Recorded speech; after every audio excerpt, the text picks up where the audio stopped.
Matt Grunwald here. Welcome to Flavors of the Southwest. Vol au vent, a French classically open-faced savory pastry with Southwestern influence. First, we're gonna heat our pan to medium-high heat. Then, I'm going to take 4 tablespoons of extra virgin olive oil and add it to coat the pan. Now, then what I'm gonna do is take 2 boneless, skinless chicken breasts, season them with kosher salt and black pepper. Now, it's a good thing that our pan is starting to smoke. This is going to ensure that we get a golden brown sear. Oh yeah. Add the chicken into the pan, and the chicken will tell you when it's ready to be turned. Cook it for about 4 minutes or until the sides start to lift from the bottom. You're gonna see a nice golden brown crust on the bottom. Turn it to the other side and cook it for an additional 4 minutes or until it reaches an internal temperature of 165 degrees. Now, our chicken is searing and cooking away, and we're gonna get started on our ingredients for the sauce. So, what I have here is 3 baby portobello mushrooms. And I'm just going to chop those in half. And then with each half, I'm gonna cut into nice, thin slices.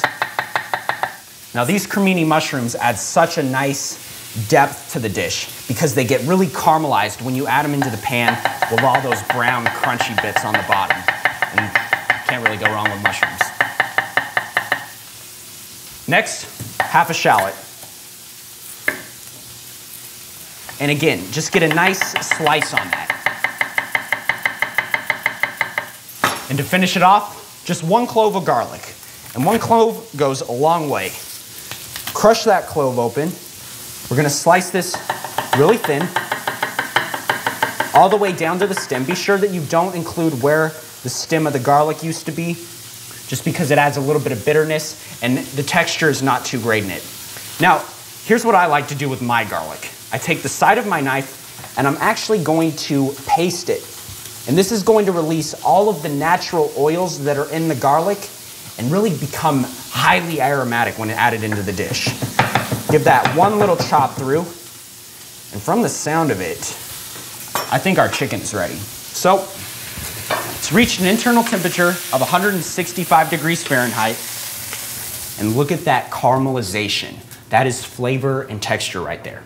Now, we have all of these caramelized brown bits on the bottom of the pan. That's our fond. That's the base of all of our flavor for the sauce. And now that we have all of our ingredients mise en place for the sauce, and in French that means everything in place. Organization is key to the success of a dish, and that's something I've really learned being classically trained in the French culinary arts. So we're gonna take our baby portobello mushrooms, and these are the first thing that we're going to add to the pan because they have the highest moisture content and they're gonna take the longest to caramelize. Now, when you add in the mushrooms, just let them do their thing. Let them cook. Let them caramelize and develop all of those nice, lovely flavors. So after we've let them sit for about 30 seconds, we're gonna go ahead and stir them up and cook them an additional 3 minutes. Okay, everyone, look at this. Our mushrooms have caramelized, they're crispy, and this is the opportune time to add in half of the shallot that we had chopped earlier, and then also hit it with a little bit of kosher salt and some black pepper. Now, we're gonna let this cook for about 2 minutes. Be sure to give it a stir. And this is the opportune time for a chef tip. So, you have corn on the cob. Place it into the center of the bowl and cut the kernels straight into the container that you're going to be using it in.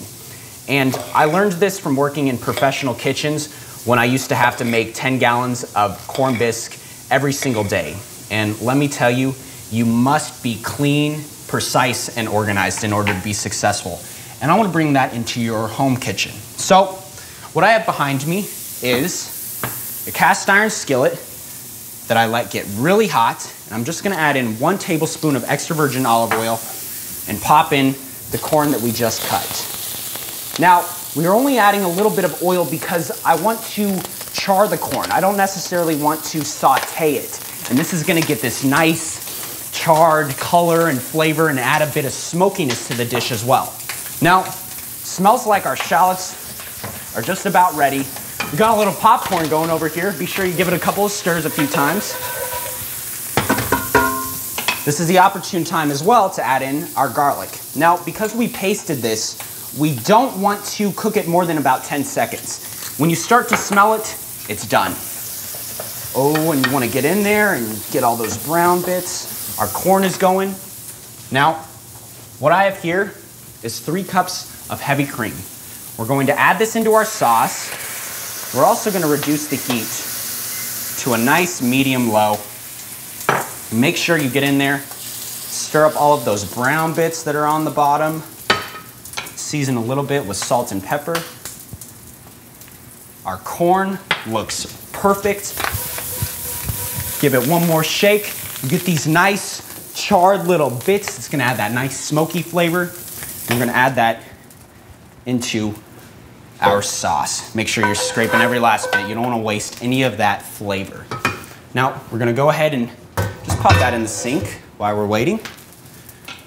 And if your sauce bubbles too much, just reduce the heat, kind of play with your burner, remove it for a second, and then bring it back on. And what I'm gonna do over here now is, let me clean up my cutting board, wipe off my utensils, again, staying clean as I go.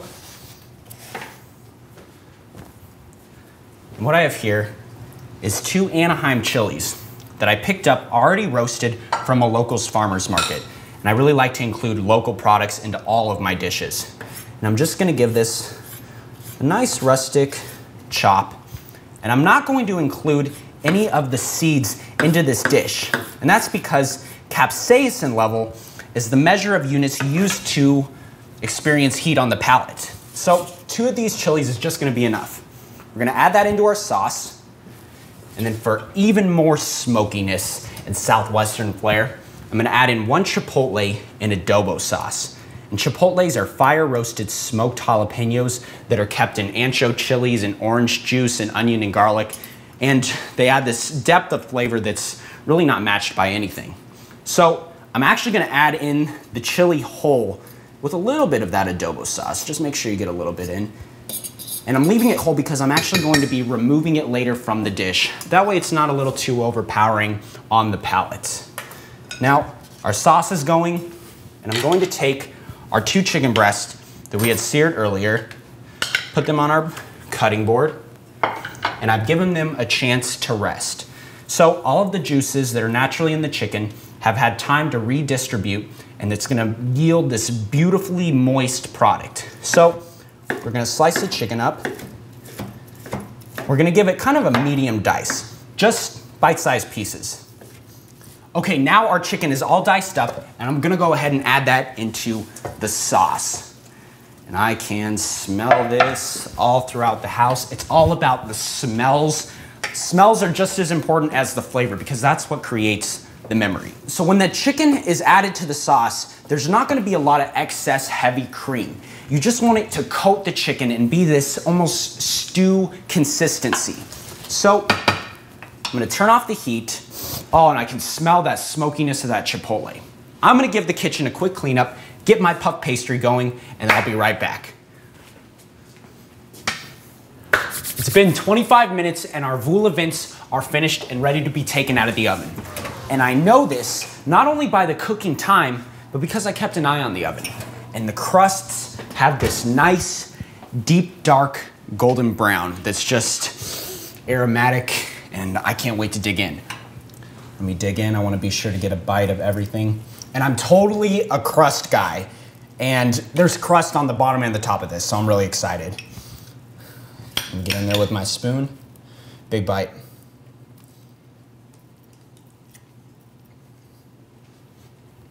Oh mama. Smokiness of the chipotles.